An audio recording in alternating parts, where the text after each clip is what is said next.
everyone, and welcome to Beginnings, the show that asks, where do creative people come from? My name is Andy. I'm the host of the show and a writer and performer based in Los Angeles, California. Don't let my enthusiasm fool you. Everything's fucking awful. And I guess absent some kind of out of left field solution, I don't know. It's going to get more bleak, right, everyone? On a positive note, I have 2 packs of Skittles in the house, and I have not binge ate them out of anxiety at midnight. I've been doling them out, 10 Skittles at a time. So, look, hey, sure, we've for sure crossed the Rubicon into fascism. But personally, I'm doing pretty well with portion control. You know what else is something to celebrate? Why, today's episode is something to celebrate. Because my guest is Peter Salett. And if you don't know who Peter is, I'm going to read you his bio right now. Born in Princeton, New Jersey, singer-songwriter Peter Salett grew up near Washington, D.C. in Columbia, Maryland. As part of the New York art scene in the 1990s, Peter crossed over with the vibrant film and comedy scenes at the time, and has written or contributed to the music for a number of films, including Wet Hot American Summer, Keeping the Faith, The 10, The Baxter, you'll see there is a pattern here, as well as Forgetting Sarah Marshall. Outside of soundtracks, Peter is an accomplished musician with 7 albums to his name, and his latest is a double release. First album, Sweet for the Summer Rain. Second album, Dance of the Yellow Leaf. And folks, they are enchanting. When Peter's publicist sent me the request, I was like, I recognize that guy. And then I realized, I'm like, oh, right. Peter is friends with all the guys in the state and Stella. And he shows up in Wet Hot American Summer. And then I read all the information. I'm like, oh, he wrote the music for that. And then I listened to his albums, and they are fantastic.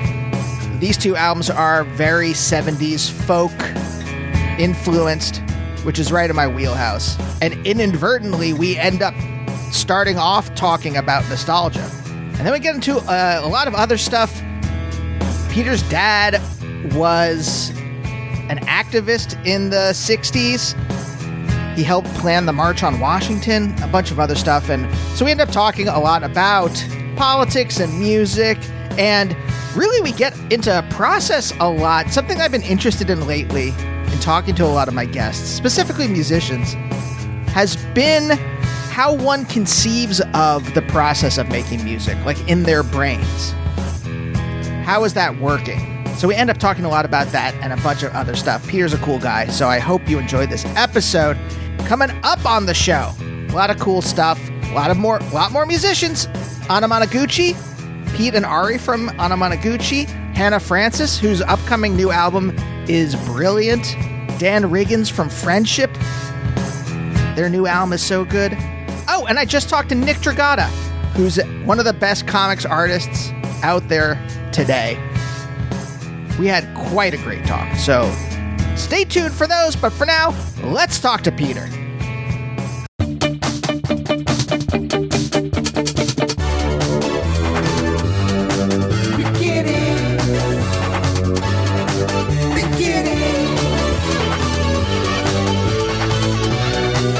We were talking beforehand about you having to pick up your child from camp.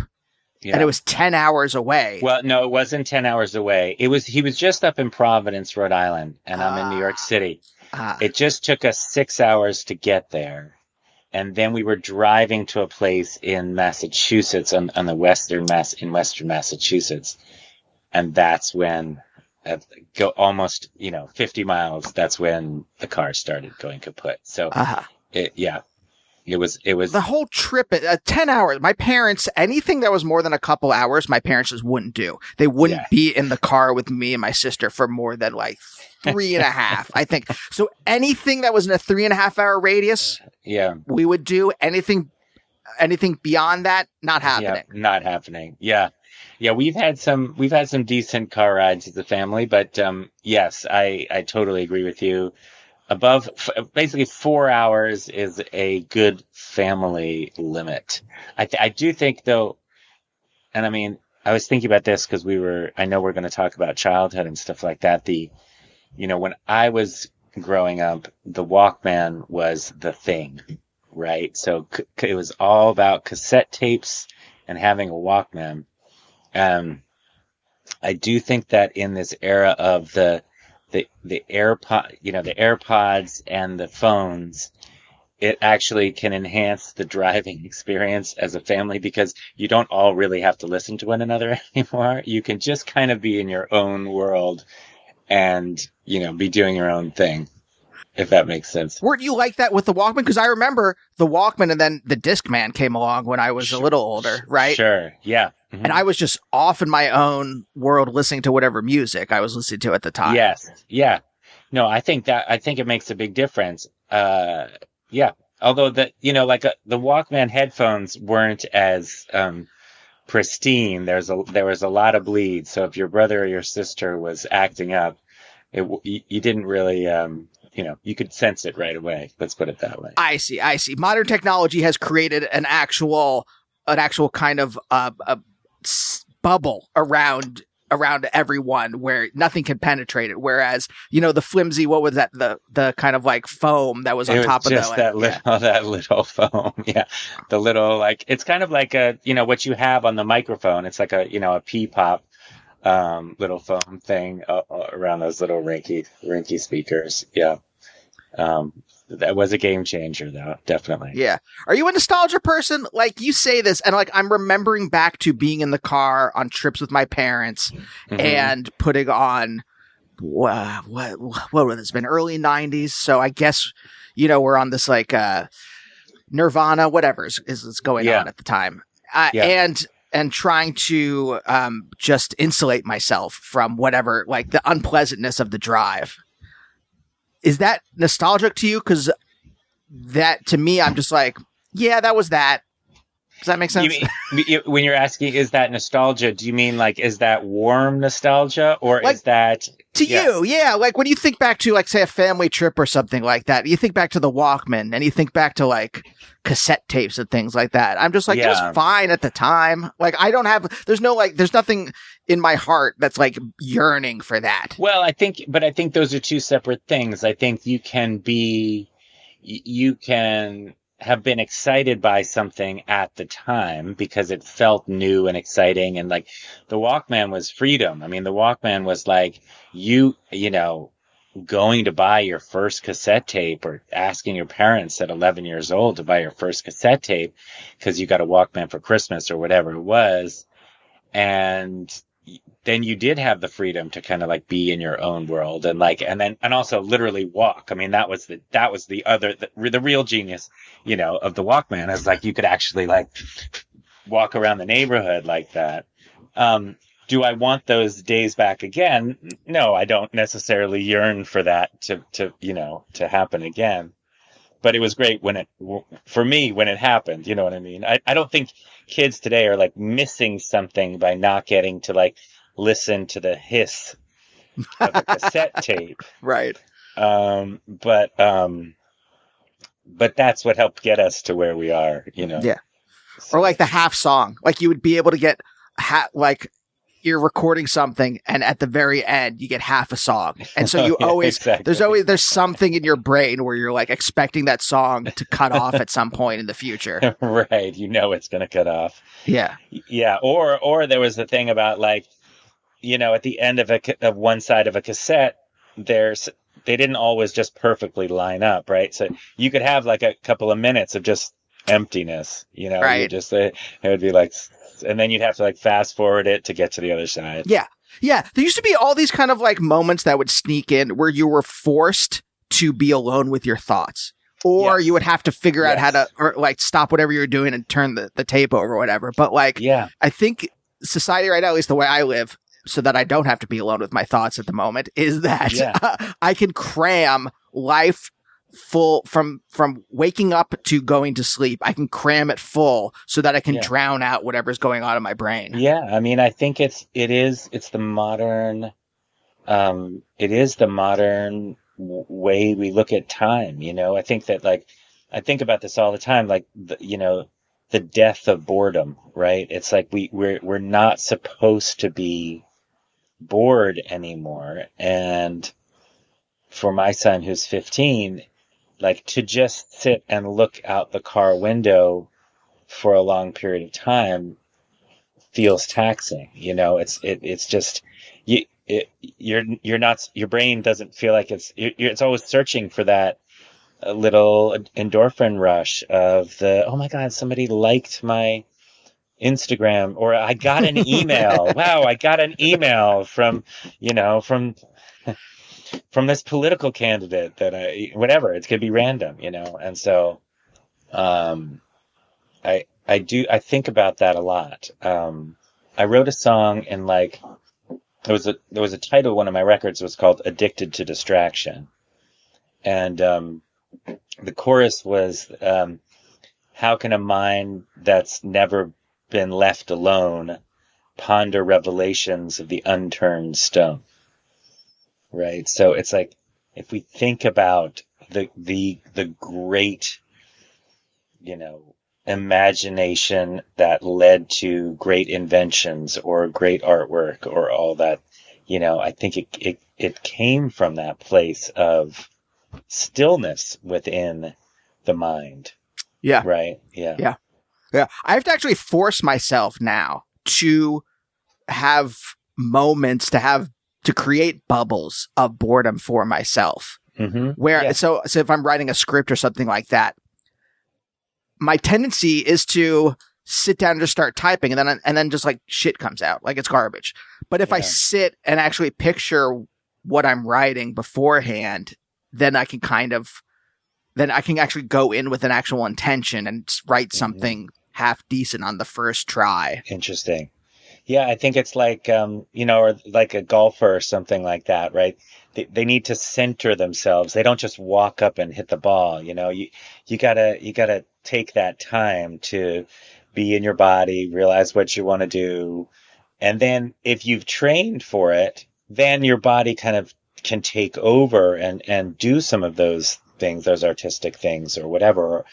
If you've trained your imagination to be really active, then you can kind of trust that it's going to go there. But yeah, I totally hear that about just kind of finding that place at the beginning, that you can not just step right from one thing into another.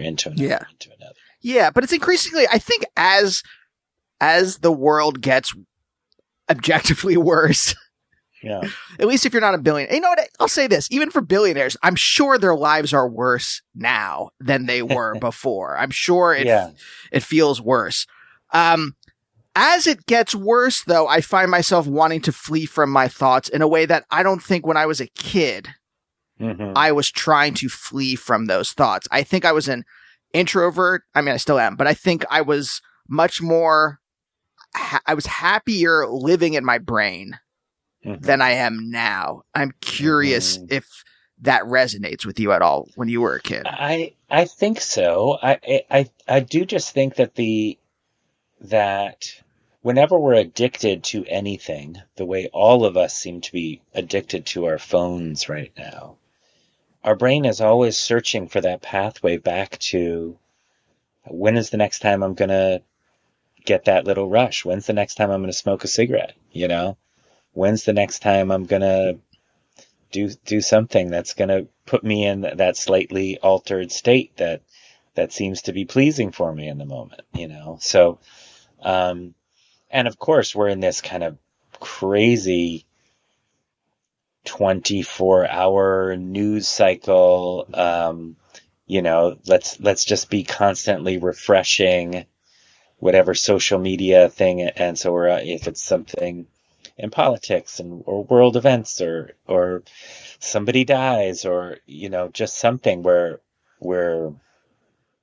I think there's a degree to which we're having these kind of group experiences. Our culture, you think about the viral nature of the totally random, the Coldplay, the people that were caught at Coldplay, right? So it's like, as an entire culture, we all found out about this random thing that happened to two people at a Coldplay concert, and the notion of the viral nature and what that says about us, that we're always kind of like searching for this, like the dopamine hit of what the cell phone gives us. So I do think that we're creating something within our brains that's, we constantly, want that. I mean, one of the things when I was creating this piece of music that I just released, that these two long form pieces, it's the antithesis of the 15-second snippet on TikTok or whatever. It is the 33-minute piece that works best if you put everything else away and you just subsume yourself into that experience, And so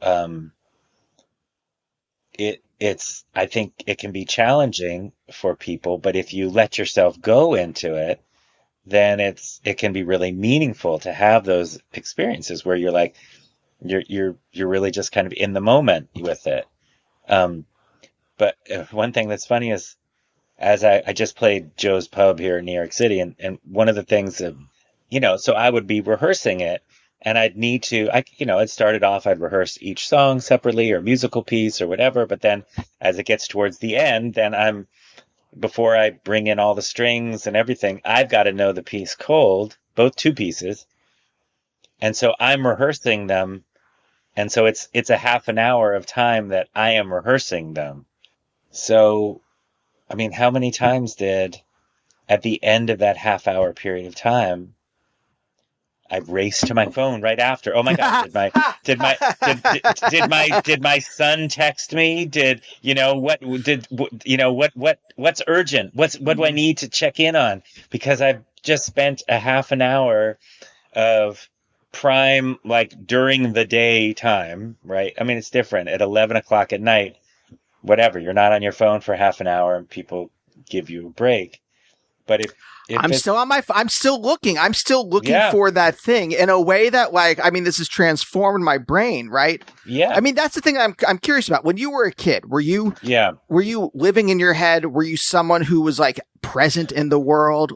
You know what? You grew up in DC, right? Or outside of in Maryland? I grew up in Columbia, Maryland. So Columbia is like right between DC and Baltimore. Right. Okay. And Columbia is known for being a planned community. And so it was designed to be, to be multi-ethnic. It was in a way that there was so much segregation in the late 60s when this town was founded. It was designed to have people living right next to each other that had of different income levels. So it was a very unique place. I think I felt very much in the moment. I don't think I think I've become more of a dreamer as time has gone on. As a kid, I was pretty, I was present, and yeah, I don't think I bathed in nostalgia as a kid. Yeah. But a lot of my work, just as it flowed out of me, was very nostalgic. It's always, from the earliest times that I started to write music, there was always a tinge of some sort of a bit of nostalgia, wistfulness. I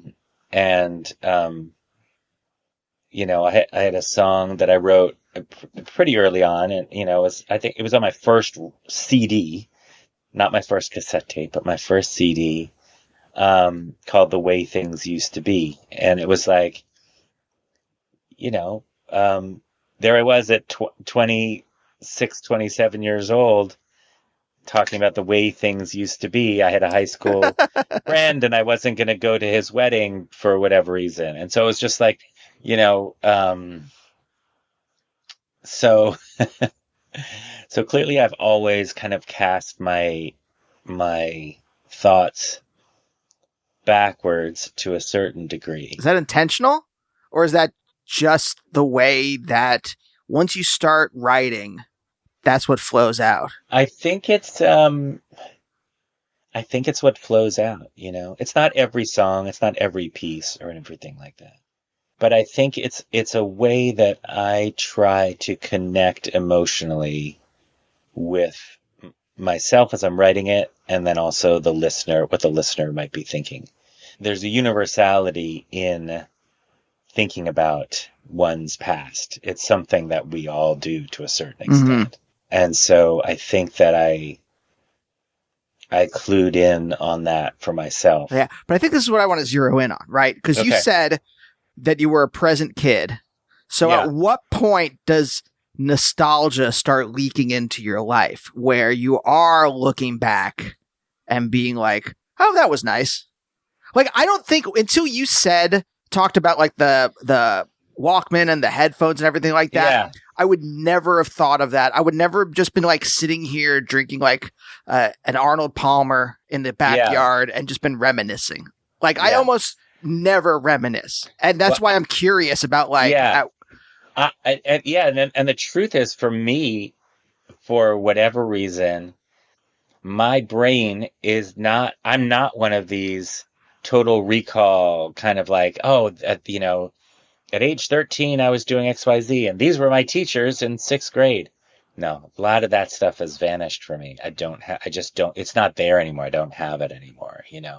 I could research it and try to put together the pieces, but that just doesn't exist in my brain anymore. How come? I think it's just the physical nature. I think it's probably, some substances that I may have, imbibed along the way. Sure. And some of it's important to me that I'm bummed that I've lost it, and some of it isn't, I think the reason I was thinking about the Walkman, is not because it's like a natural part, but it's because I knew we were going to have this conversation, and I was trying to think back to purposefully, intentionally think back to some of my earliest kind of cassette tapes and like what that was like. I feel like that in a way, it's like, I don't know that I knew that I was a wistful person until I started really making art, so it's like, I think that it's like the artistic process itself is a part of me. The art that I create is a part of me, but it's not necessarily my whole self. And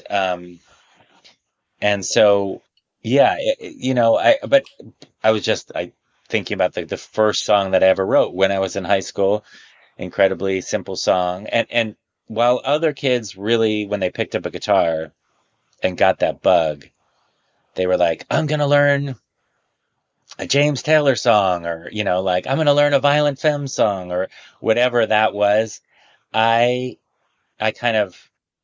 wanted to learn those songs a little bit, but I just, for whatever reason, creating was the thing that just made total sense to me. As I strummed on guitar when I could barely play, it was like, oh, this is, what do I want to say here? Like talking to my high school girlfriend, like, and if I think of the very first words that I wrote,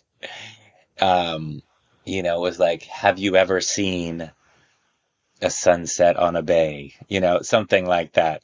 We'll put that in a museum someday. But I think that, like, so yeah, have you ever seen? I mean, it's like I'm looking to the past. I'm asking somebody, have they in their past ever seen something beautiful?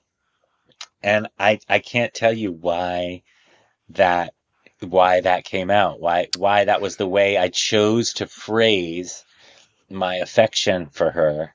Have you ever dreamed have you ever dreamed that a day would never end? So I don't know. It's so interesting because you're how old? 15, you said? Something like that? Oh, when I got my first guitar? Yeah. Yeah, something like that. 16, 15. Yeah. 15. Like, was there someone you were emulating? Because I know when I first started writing music, it was because I wanted to be Steve Malkmus. I wanted to be Pavement. So, yes. And what I liked about that was I was not connected to my emotions really, or I was, and I wasn't. I just was like, I didn't want other people to know what I was feeling. I really wanted to be this kind of brick wall.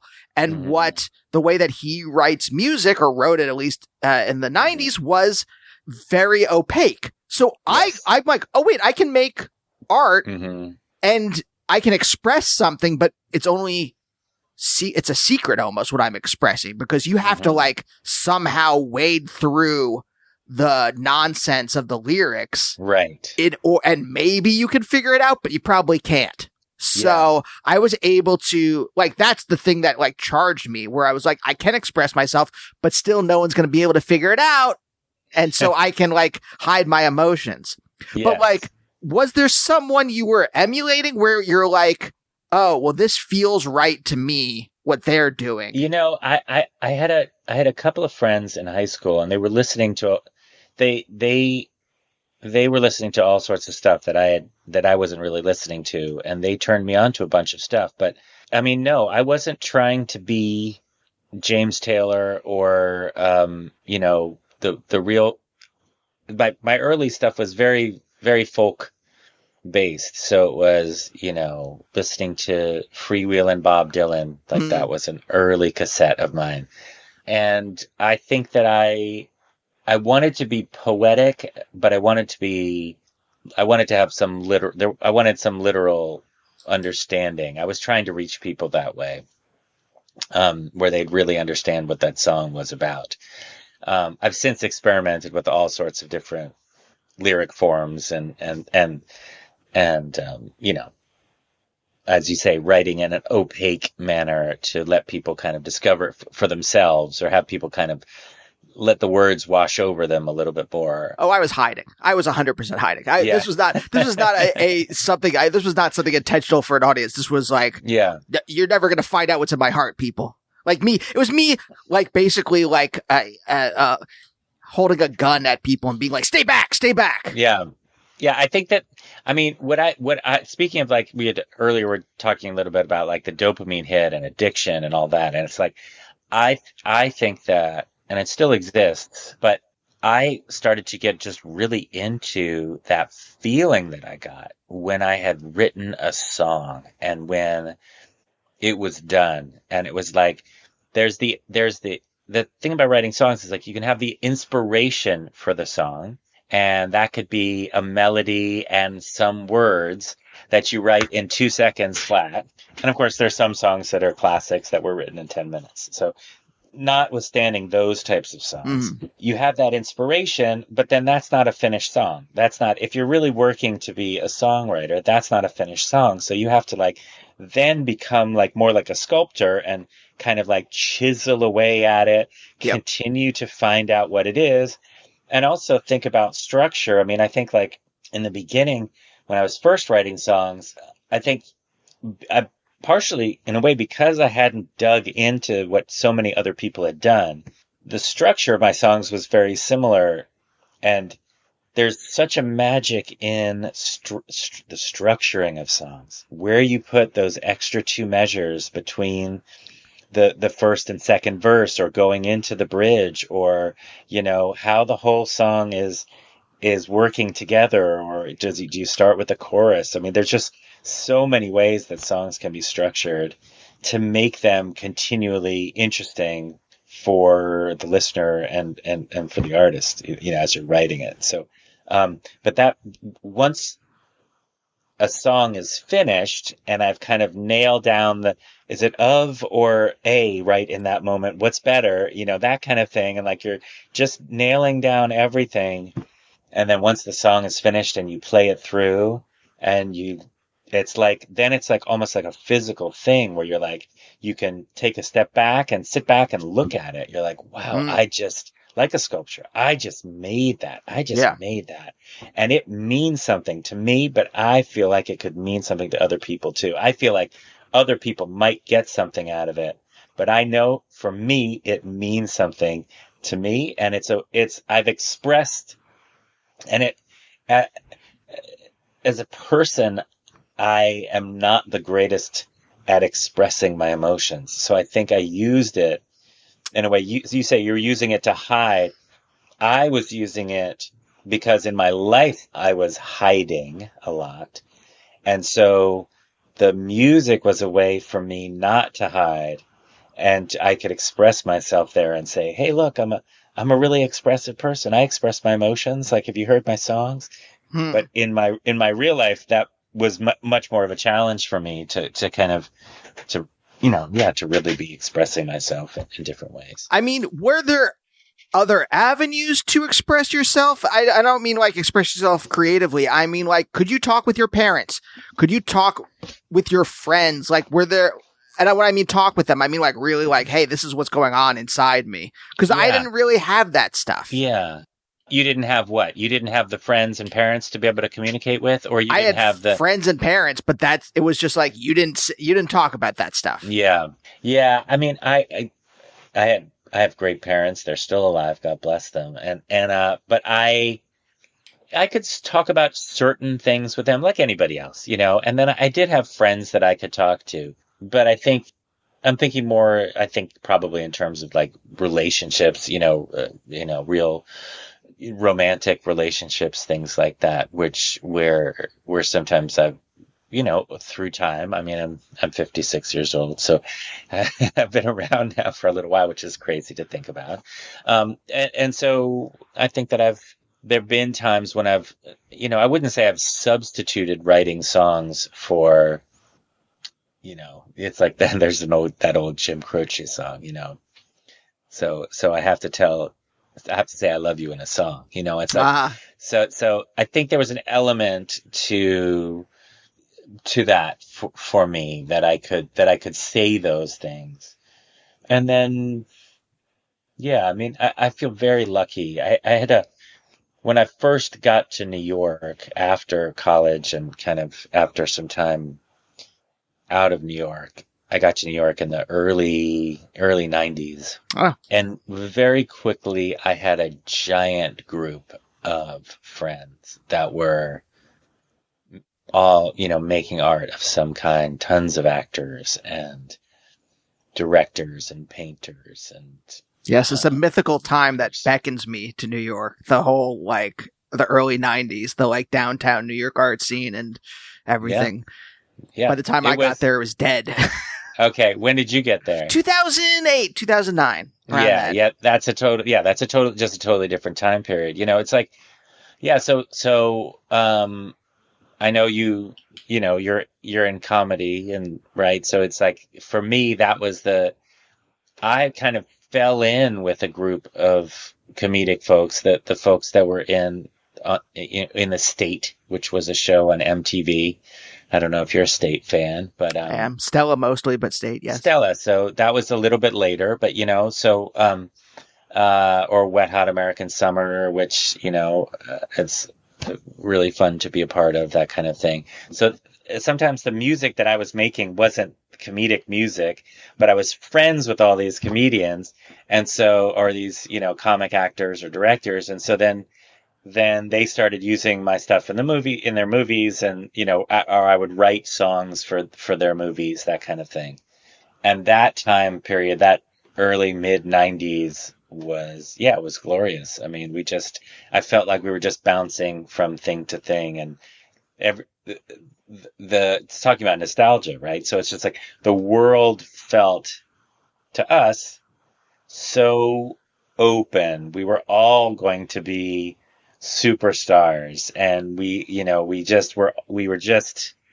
there was such vitality in the group experience, and we would do all these things, so many things together, and kind of, I could call like 3 people to come, that I would tell them I was playing a club that night, and it would fill up. 75 people would show up, like little tiny clubs and things like that. We were all so connected, mm-hmm. and I think in a way it's like we're thinking about this kind of like the internet and how I was telling somebody the other day about the physical nature of Michael Showalter, who's a dear friend of mine, and Michael is also a beautiful artist, and so Michael drew all my flyers. So Michael would give me. I'd go over to his place. He'd just make a little drawing for me with the date and time of the show and some other little thing, and then I would have to go to the copy store mm-hmm. and put them on 4 to a sheet and make 500 copies, and then I'd have everybody's address on a thing that I would print out with the labels, and so I would have to spend an entire evening sending out these physical flyers to people, but then there was something so great about it because they had them on their fridge. It was there was a physical tactile thing that had been specifically addressed to them, I still have the posters from when I was in a band. I still have it framed in my house. Having that art object was something special in a way that obviously things have changed so much, but there was some I don't know what that is now. I guess people are still trying to do it. I've seen posters for comedy shows on the telephone pole outside the house, but right. It's LA. Yeah, who sees that? Who's performing at a telephone pole anyway? No, I think that it still exists, but it's just when I was thinking, about the people calling other people, like a phone tree or something like that. Yeah, it was this is going on, this is going on, this is going on, and if you didn't reach people early enough in the day, they would always be out. So, I've been, I shouldn't even say this, but I've been trying to write some poetry as well as lyrics. And, I've done this for years and years. And I've recently actually collected some of them. And, it's just, I'm not going to speak to my prowess as a poet, but the last line is, I have a poem about the 90s, New York City in the 90s, and I say, leave a where you'll be tonight answering machine. And so the way we used to communicate with each other once everybody was out is we would call and leave a message on somebody's machine to say, hey, I'm over at so-and-so's. I'll be here till 1 a.m. and then I'm probably going over here, try and find me. And they would then call into their machine, hear their messages. Oh, this is going on tonight.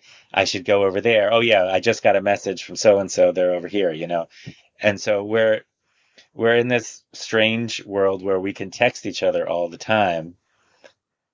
But I think in terms of the getting the word out about shows and things, we're so committed to the social media part of it. It has swallowed all of that individual communication. Yeah.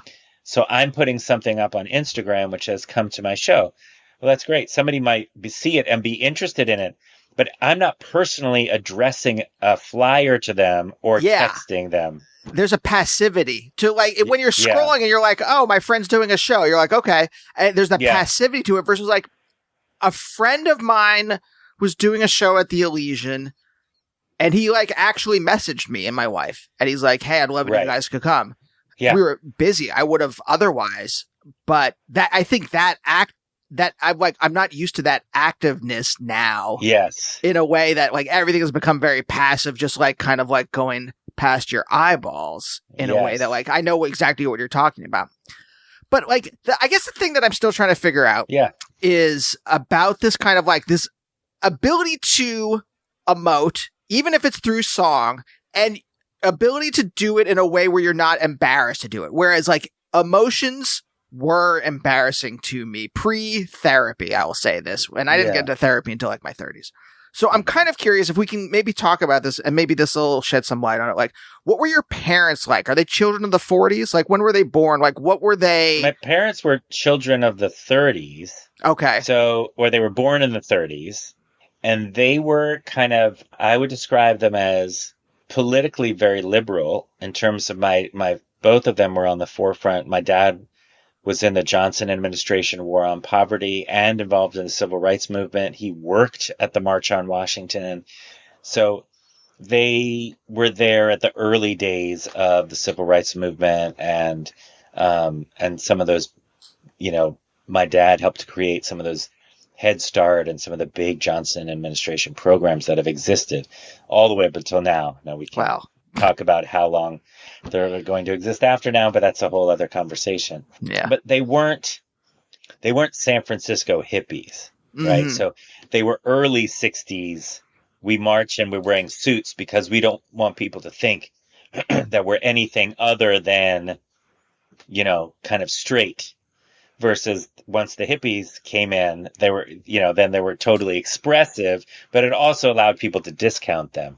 Right. So, but my parents, while being kind of warm, were not particularly emotional in that way, the way I've come to learn other people's parents are.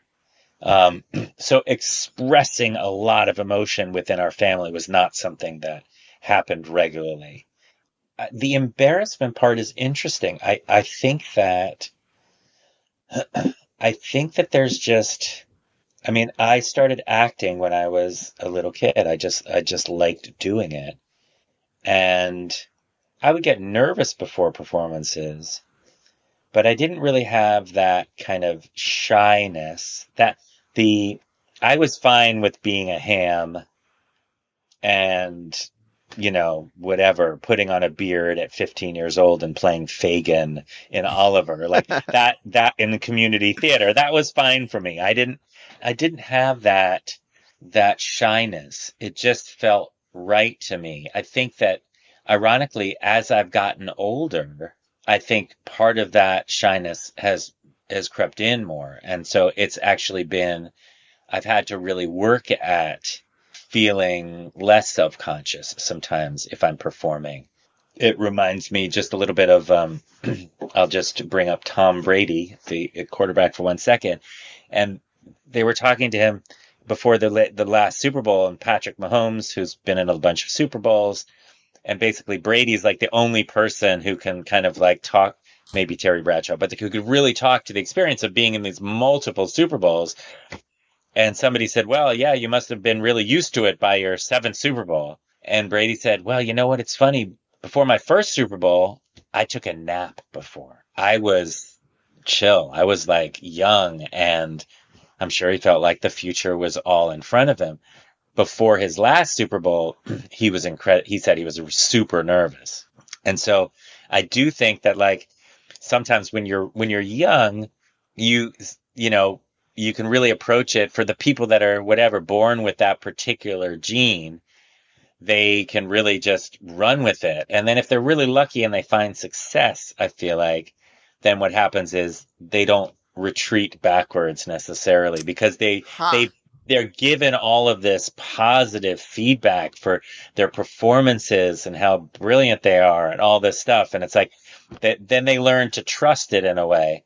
Whereas for the vast majority of people, they might enter the sphere with that feeling of, I'm a total badass. Like, why? Who wouldn't love me and my music? Who wouldn't remember seeing me perform? But after a number of years of, whatever, the heartbreak that just comes with the life of a performing artist, I think it sometimes can be more challenging because you've had a variety of experiences at that point. I used to think when I was first playing in New York, I would think every single show I play is bigger than the last. And it kind of was true for the first couple of years. It was like it felt like every show was getting bigger and bigger and bigger. And, spoiler alert, stopped after a certain period of time. So, I think I definitely have experienced different parts of that performance. And I think at the beginning, when I really started to perform, I really wanted to kind of, especially my early days in New York, I had these big long dreadlocks. I was playing rock and roll acoustic guitar. We would have these midnight shows. Girls would come and dance. It was a whole scene. I had young famous actors, and it was just like a whole thing. And I really felt like, holy, I'm the king of the world right now. Like, I'm coming at this with such force.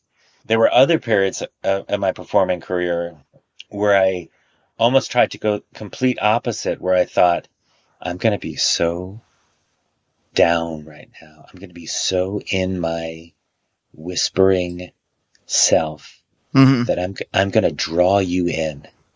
You're going to listen more closely because I'm going to speak in a whisper, and that's going to be the way that I'm going to really express myself. And I think that there was some moderate success in that, but not great success in that. Like, I think people really want a performer to emote. At least I feel like for myself, trying to find that balance has been a good journey. I mean, how much of it is you and how much of it is what you think or what the audience wants? I guess what I mean is like if I am writing a script for a network or for a producer or something like that, what I do is always like, well, there's a core thing I want out of this. Mm-hmm. And as long as that core thing makes it through this process, then I'm okay. Because I know that I'm doing this for someone else. And I know that there's going to be, hopefully not many, but definitely there's going to be compromises, right? Yeah. And I guess what I'm curious about is like how much but if I'm writing something for myself, I just write what I want. And I'm just like, I don't care. Like, I want people to like this, but they'll like it or they don't. Yeah. How much of when you're thinking through that stuff is it, well, this is just a pure expression of something inside of me, whether it's emotional or intellectual or just something in me. And how much of it is like, well, I got to think about how someone might take it. I think that, I mean, obviously, if I'm working on Forgetting Sarah Marshall, then I am a cog in the big wheel, and I'm just exactly the same thing. I'm just trying to deliver as best I can. I don't think that I wasn't.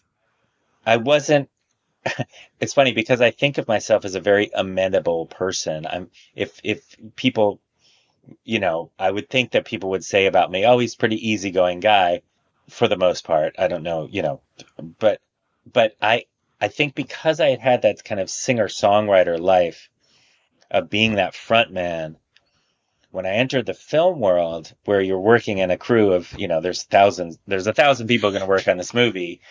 And, in the end, Judd is going to kind of just like tell me what to do and I'm going to do it, So, right. That was a challenge for me because if I saw something that I didn't think was as good as it could be, I didn't always stand down when I should have.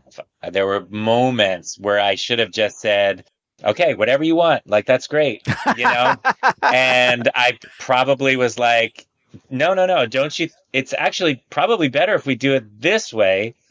And sometimes even when I got my way, the end result was people were like, oh, well, yeah, but, I had to fight him on this or whatever it was. That was my feeling in the Hollywood machine, and so now when I work on movies, if I'm lucky to, I'm very conscious of kind of like saying, genuflecting, whatever you want, what can I do? And sometimes, you go through this period. I was scoring a movie, and I thought I had made something really beautiful, just a piece of music, not a song, but a really beautiful. I thought it fit perfectly. And it's the classic thing. The director comes in, he's like, this is good. And the thing I thought was beautiful is like, I don't like that. That doesn't work. And so you have to say, you're right. What do you want? How, where did I miss? And somehow be just okay with the process. Mm-hmm. We're right at the end. And One thing I'd like to still kind of interrogate is, how did you choose this? Okay, so your dad's works in government, right? Yeah. Your dad works in government. Does your mom also work in government? She had, they both work. My mom was a social worker when I was growing up. And my dad had his own kind of public advocacy organization when he was growing up. And then ironically, like I've come full circle and I've created my own political organization, the Hometown Project, which I now run. So, or I'm founder of anyway. So, I don't, the answer is I don't know. I mean, I think we had a babysitter because my parents were both working. We had a babysitter and she used to love to do community theater. And one day she was working and she had an audition and she was like, I got to take you to this audition and you're just going to sit there. And it was for South Pacific and their little kids parts in South Pacific. And somebody had told me, my voice hadn't changed or anything. Someone was like, oh, you've got a nice voice. And I was like, oh, I'm a little kid. I've got a nice voice. Like somebody told me I've got a nice voice. And so they said, oh, do you want to just audition for this? And so I got the part. She didn't get cast, but did she resent you? That's forever. No. But so I don't know. And then it just, that theater bug hit me. And so I was doing a lot of community theater as a little kid, Maryland Public Television. Like what? What do you mean by what shows? Well, there was a show. I think it might have been called It Figures or something like that. It was a math show. It was like a Maryland Public Television math show. And like, I just did like 4 episodes of it. It was probably like it was meant to be then, shown in schools. I don't remember a ton from it, but like, I remember us like dividing up a pizza at a pizza parlor and talking about, 1/2, 1/4, whatever that was, something like that. Super simple. But man, I made my own money and it was very exciting. So I tried to see where it went from there. But yeah, I think that's that where does it come from is, to me, it feels like the unknowable. It's like, why do some people just, when they sit down at a piano after not practicing very much, just understand it? What is it that genetically links them to other people through history who have also been able to understand the piano and what that is? It's not to say that those people don't need to train. They don't need to practice. They don't need, to have that desire. But there's, like when you're in New York City in the 90s, I'm sure it's the same way now, but it's like you're surrounded not by people that have necessarily grown up in show business. You're surrounded by the people that were the arty kids in their high schools all across the country, that were the people that were like, I need to go to New York. I want to go to New York. And they came from all sorts of different families. It was, some of them were from famous actor kids or whatever, but most of them just came from parents that did other things. And there was something unknowable inside of them that said, I want to be an artist. I want to do this. I want to act. I want to paint. I want to go where people are talking about these things. I have a buddy who's a great musician, and, I call him the white sheep of his family because his brothers are in jail. His dad was used to run giant amounts of drugs and, was in motorcycle gangs and things like that. And he comes from that, but there was something in him that was like, I just want to write songs. That's me. I want to pick up a guitar and make music. And I think, of course, people have formative experiences. They have a teacher that supports them, or it's like me, somebody says, that kid, you've got a nice voice, whatever those things are that happen along the way. But I do think that's just one of the unknowables about artists and the creative experience. You know, I maybe. I mean, the thrust of the show is that I am going to know it. So okay. Well, good luck to you. Well, what do you think? What's your thoughts on it then? I'm going to venture a guess, and you can tell me how much of this feels right and how much of it is just. Remember, we've only talked for like an hour, Yeah. so how much could I possibly know about you? But the picture you painted is a warm family, but not emotionally expressive, right? Mm-hmm. And I wonder if like you weren't getting enough reinforcement at home, Mm-hmm. and suddenly you get this you're young and you get this praise from this person at this audition, Mm-hmm. and it sticks in your head, Mm-hmm. and then it just keeps, because that's what happens with a lot of visual artists. Actually, this is mostly on the show. Mm-hmm.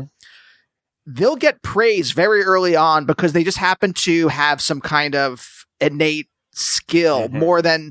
a little more than the other people in their class. Yeah. So they get praise for being, a little better at painting than this other person. Yeah. And so then it gets stuck in their head, Yeah. and it keeps, And they keep that, yeah. and it grows from there Yeah. until they're, Well, I mean, I'm thinking specifically like Wayne White, who was the artist who did all the stuff for Pee-wee's Playhouse. yeah. And Mhm. I remember talking to him and him saying about he just was like a little better than other people. And And it that just just- kind of like, well, it's kind of like what we're talking about. The when you get some recognition, then you kind of like become that person because you're constantly receiving that praise.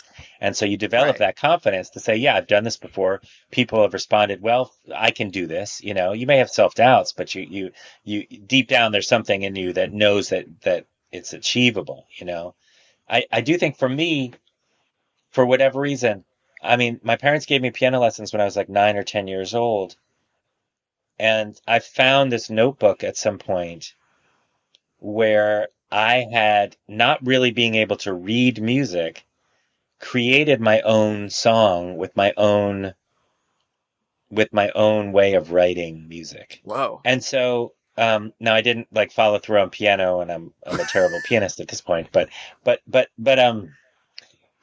that impulse to create and not just regurgitate, not just imitate. Somewhere in there was the urge to create something new. And I think that's been a through line in whatever I've done. But I will say that I've had total eras where I was really focused as a songwriter and saying, I'm going to make a record, that record I talked about before, Addicted to Distraction. It's like, oh, I have a song that sounds like a Burt Bacharach song, and I have a Johnny Cash sounding song here, and I have a song that sounds like, I don't know, some other, where I really felt like, oh, I'm a classic songwriter because I can write songs in a particular genre or different genres because I have that capability. And I think that while they are good songs, they don't express me as a person as much as particularly the Suite for the Summer Rain, Dance of the Yellow Leaf, which is the stuff that's out right now, which which to me feels much more unique, much more like me. And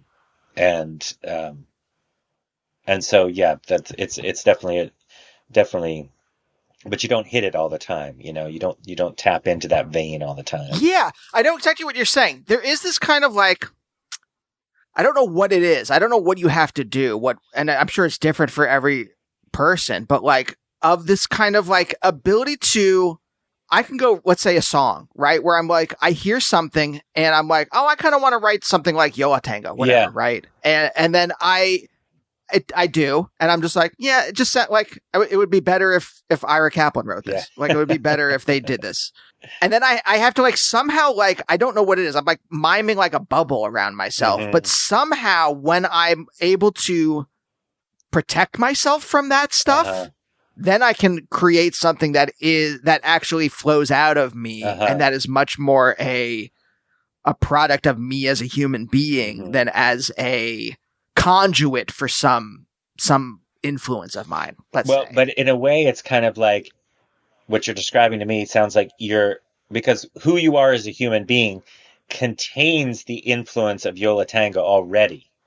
Right. Right. So it's like by walling yourself off, what you're saying, okay, I'm complete enough right now. I don't need to consciously be derivative in this moment, but I might write a song that kind of like, it might sound like it's like, one of Ira's songs, but it might not, but it's right there in you already.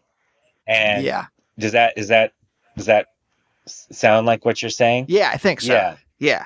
Does that resonate at all? Yeah, no, definitely. Absolutely.